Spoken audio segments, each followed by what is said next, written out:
c'est ma liste pour Noël.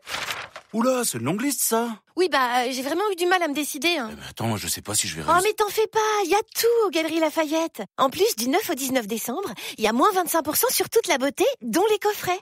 Oh, tiens, tu pourras en prendre un pour maman.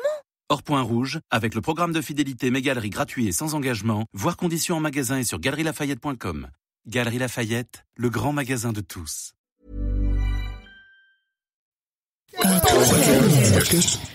Podcast.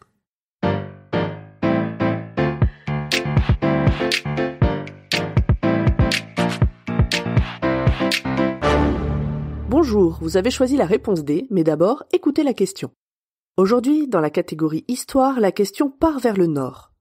Qui règne sur Dunkerque le 25 juin 1658 ?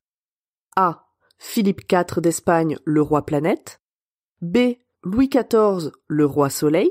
C. Oliver Cromwell, ni roi ni cosmique, mais lord protecteur du royaume d'Angleterre. Alors ta question est intéressante, très chère Pomme, mais malheureusement je ne vais pas pouvoir te répondre. Pas parce que j'y connais rien, ni par mauvaise volonté, mais simplement parce que ta question n'est pas assez précise pour y apporter une réponse. Alors expliquons et commençons par donner un peu de contexte.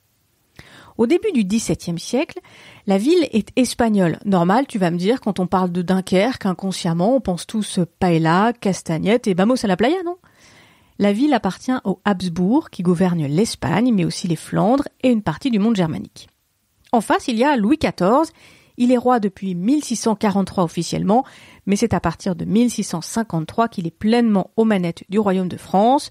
1653, c'est l'époque où il sort de la Fronde, une révolte des nobles les plus puissants menée par le Grand Condé contre le roi de France. Bref, à l'époque, Louis XIV a pris pleinement le pouvoir, et Louis, il a faim, il veut agrandir la France. Il regarde notamment vers le nord et les Flandres, tenues donc par les Espagnols.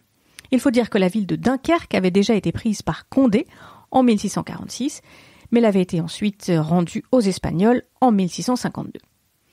Ça tombe bien parce que ça lui permet de continuer à poursuivre le Grand Condé qui est monté dans le nord pour rejoindre les armées de Philippe IV d'Espagne. Il charge donc son maître à penser militaire de l'époque, Turenne, de mener la bataille et dès 1654, l'armée du roi de France reprend Arras. La perspective est belle, mais Turenne est sévèrement battu à Valenciennes en 1656. L'année suivante, 1657, ça reste relativement calme. Les armes s'aiguisent quand même dans l'ombre. Louis XIV va faire l'impensable et par l'intermédiaire de Mazarin, il va s'allier avec l'Angleterre. À cette époque, l'Angleterre a entrevu la lumière. Après avoir exécuté le roi Charles Ier, la République est proclamée et dans les années qui nous intéressent, c'est Olivier Cromwell qui est à la tête de l'État, lequel va envoyer un contingent pour aider le roi de France dans son combat.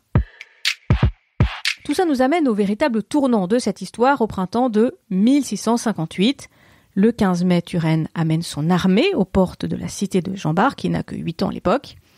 Il fait le siège de la ville et il est aidé par la flotte anglaise qui assure le blocus maritime. Pour tenter de sauver la ville, le gouverneur espagnol local, le fameux Juan José d'Autriche, va envoyer ses hommes à la rescousse. Toutes ces joyeuses bandes vont se retrouver le 14 juin 1658 dans les dunes qui bordent la cité du Nord. Si les troupes de Condé arrivent tant bien que mal à tenir le choc, la partie espagnole se disloque et à la fin de la journée, on comptera 3 fois plus de morts dans leur rang que du côté français. Il n'y a vraiment plus d'espoir pour la ville. Alors le 25 juin, pour revenir à ta question, Pomme, la ville va capituler. Espagnole le matin, elle devient donc française. Mais l'histoire ne s'arrête pas là. Louis XIV va, dans la journée, l'offrir aux Anglais en remerciement de leur aide. Espagnole le matin, française à midi, Dunkerque se couche anglaise le soir. Comme quoi, la précision était importante pour pouvoir te répondre. Dernière précision, on notera que la ville sera finalement rachetée en 1662 par le roi Louis XIV pour devenir définitivement française. Bravo, c'était la bonne réponse. Pour aller plus loin sur ce sujet, retrouvez les sources en description. La réponse D est un podcast du label Podcut. Vous pouvez nous soutenir via Patreon ou échanger directement avec les membres du label sur Discord. Toutes les informations sont à retrouver dans les détails de l'épisode. À demain pour une nouvelle question sur la thématique jeu.